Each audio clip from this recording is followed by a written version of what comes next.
الحمدللہ رب العالمین نحمدہ ونصلی علی رسولہ الکریم اما بعد فاعوذ باللہ من الشیطان الرجیم بسم اللہ الرحمن الرحیم الصلاۃ والسلام علی محمد صلی اللہ علیہ وآلہ وسلم۔ محرم الحرام کیسے گزاریں، کلاس نمبر 5۔ محرم الحرام صبر اور استقامت کا درس دیتا ہے۔ اس ماہ میں عجیب و غریب واقعات رونما ہوئے، لیکن اللہ کا ہر مومن بندہ جانتا ہے اور تاریخ یہ کہتی ہے کہ جو سب سے بڑا سانحہ ہوا، جسے قیامت صغریٰ کہتے ہیں، وہ رسول پاک صلی اللہ علیہ وآلہ وسلم کے نواسے حضرت امام حسین عالی مقام رضی اللہ تعالی عنہ کو اس مہینہ میں شہید کیا گیا۔ اگر یہ رسول پاک کے نواسے کفر کے سامنے کھڑے نہ ہوتے، حق اور باطل جدا کیسے ہوتا، حق اور باطل کا فرق کیسے پتہ چلتا؟ آپ ان کی زندگی پڑھ کر دیکھیں۔ آپ اسی محرم الحرام کے مہینہ میں کربلا کے میدان میں یزید کے لشکر کے سامنے کھڑے ہیں۔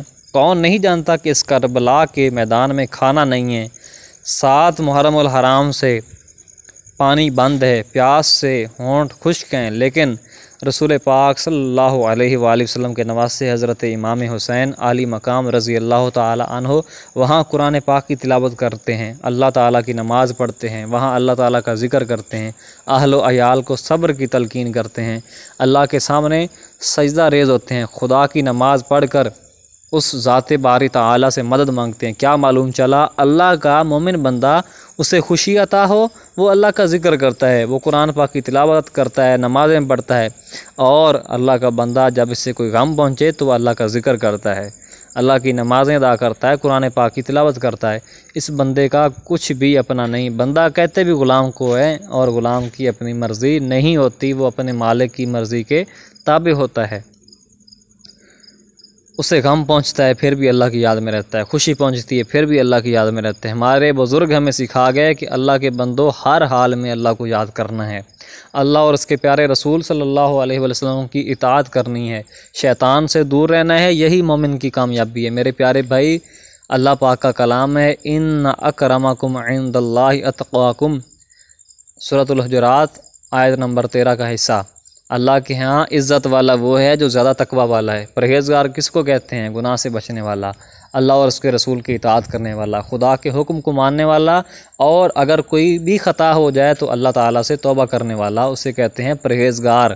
جب عاشورہ کا دن آئے غسل کریں، اللہ تعالیٰ بیماریوں کو دور کر دیتا ہے۔ نوافل پڑھیں، علماء کرام کی زیارت کریں، طالب علموں کی زیارت کریں، یتیموں کو پیار کریں، ان کو تحفہ دیں۔ اس دن قرآن پاک کی تلاوت ہو، روزہ بھی رکھیں، دوسروں کو پانی بھی پلائیں۔ اس طرح اگر پورا دن گزر جائے تو سمجھ لیجئے اللہ تعالیٰ کی رحمت کو سمیٹ لیا۔ اگر ایسے گزر گئے جیسے باقی دن گزرتے ہیں، رب کو یاد نہ کیا، نہ اسے سجدہ کی توفیق ہوئی، تو یہ سمجھو ناشکری ہوئی، کیونکہ اللہ فرماتا ہے جو شخص میری نعمتوں کا شکر کرتا ہے، لَإِن شَكَرْتُمْ لَأَزِيدَنَّكُمْ، میں اس کو بڑھا دیتا ہوں، وَإِن كَفَرْتُمْ، اور اگر تم ناشکری کرو گے تو میں نعمت کو چھین لوں گا۔ ہو سکتا ہے اگلا عاشورہ ہمیں نصیب ہو یا نہ ہو، ہم بیمار ہو جائیں، یا اس لائق ہی نہ ہو کہ روزہ رکھ سکیں، یا اس لائق ہی نہ ہو کہ اللہ کو سجدہ کر سکیں، تو یہی دن ہیں، یہ ہمیں یاد دلاتے ہیں لوگوں، اللہ کا بندہ اللہ کی عبادت کے لیے پیدا ہوا ہے، اللہ کی اطاعت کے لیے پیدا ہوا۔ دنیا کے سارے کام کر لو، اللہ اور اس کے رسول کی اطاعت نہ کرو، یہ کام کسی کام نہیں آئیں گے۔ میرے پیارے بھائی، وہ اللہ کے بندے جنہیں اللہ تعالیٰ اور اس کے رسول کے اطاعت توفیق ہوتی ہے، اپنی جبینوں کو اس کی سامنے سجدہ ریز کر دیتے ہیں، اللہ کی یاد میں رہتے ہیں، نیکی حاصل کرنے کی کوشش کرتے ہیں، وہی اللہ کے بندے ہیں۔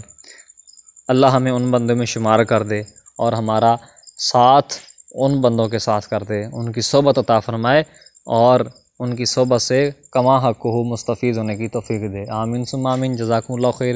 السلام علیکم ارزات نہ داد دست یزید، حقا کہ لا الہ الا است حسین، لا اللہ کا حق ادا کرنے والے۔ آپ نے فرمایا یزید کی بیعت نہیں کروں گا۔